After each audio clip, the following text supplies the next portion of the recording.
ভিডিওটা কোনো ইন্ট্রোডাকশান ছাড়াই শুরু করে ফেললাম। তার কারণ কী বলবো বুঝতে পারছি না।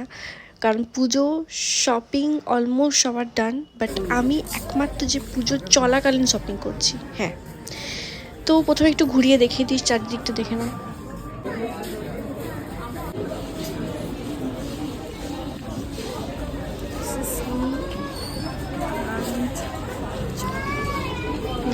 সম্ভবত আজকে দ্বিতীয়া বা চতুর্থী সামথিং কিছু হবে। সো পুজো তো চলছে এটাই বলতে পারি। আর এরকম হুট করে জামাটা চেঞ্জ হয়ে যেতে দেখে প্লিজ মানে অবাক হয়ে যেও না, বিকজ দুটো দিনের ভিডিও আমি একসাথে অ্যাটাচ করে ফেলেছি, মানে দিয়েছি আর কি।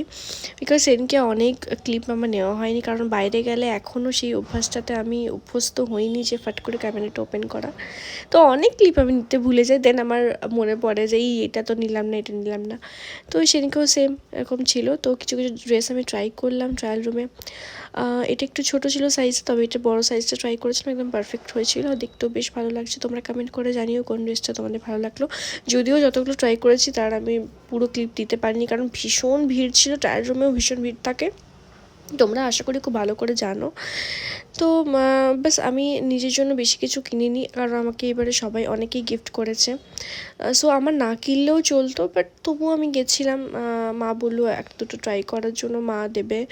সো আমি করছিলাম, বাট আমার সেরকম খুব একটা পছন্দ হয়নি। আর এখানে এই সাইডে একটা আছে, ঠিক এতটা সাইডে ওইদিকেও একটা রাখা আছে।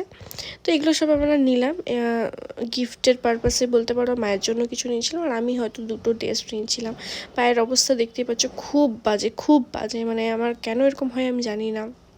তারপরে কি রাস্তা দেখতে দেখতে বাড়ি যাচ্ছি।